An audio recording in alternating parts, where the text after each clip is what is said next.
Hi there, I'm Ron Waterman, the founder and CEO of StorySmart, a nationwide service that empowers you to have your story professionally told by a professional filmmaker or television reporter, but you own it as though you did it yourself.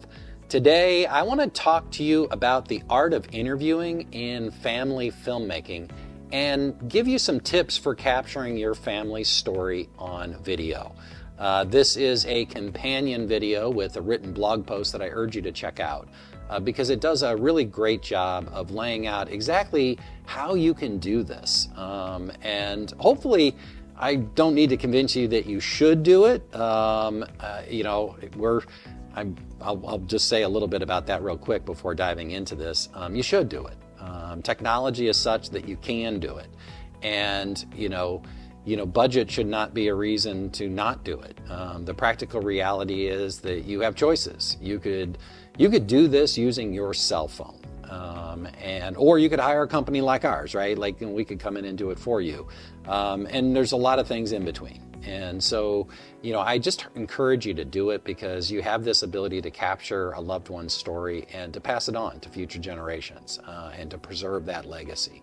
So with that, let me just dive into the tips. Number one, ask open-ended questions. The biggest mistake that I see amateurs make when it comes to interviews is asking yes or no questions. And they get yes or no answers, and nobody wants to see that. It's not a deposition.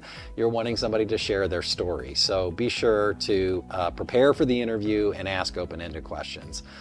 Number two is actively listen. And what I mean by that is you may do your due diligence in advance and identify all the topics you want to talk about with a loved one and write out all your questions or type them out and be ready to go kind of down your list of questions. And that's great. And I encourage you to do that.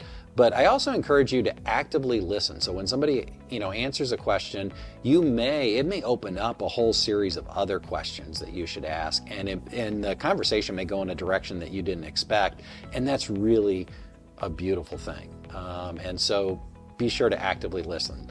The third thing is to encourage storytelling. So in terms of asking follow-up questions or just asking questions in general, be sure to open the door to the person that you're interviewing that you want them to share stories. So it's asking questions like, tell me what happened there. How did that make you feel? Paint a picture with your words, things like that. So you really want to encourage the storytelling. Number four is keep it conversational. You're having a conversation. Get them to forget that they're on camera.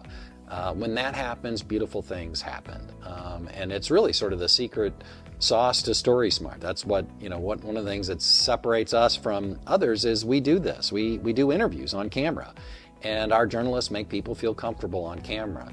And if you're interviewing a family member, that's your job, is to make them feel comfortable. And that starts with just making sure that they know it's just a conversation. Forget the fact that there's a camera there and just have a conversation.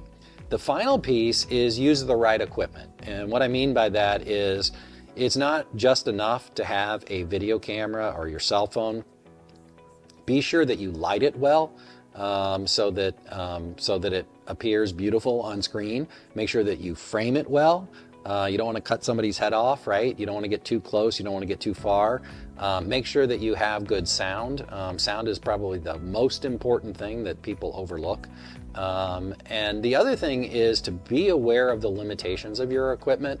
I'll use a specific example. This camera that I'm using here is a Canon DSLR camera, and it has a limitation in terms of how much time it will shoot video for before automatically turning off. I think it's like 24 minutes or something like that. If your camera has that limitation, you need to be aware of that so that especially if you're just doing this by yourself and somebody's not monitoring the camera, it might turn off. You might have this great conversation and you might miss everything. So anyway, be aware of the limitations of the equipment. So anyway, I hope you found those things helpful. And if you have questions, I encourage you to reach out to me directly. As always, it's free to talk.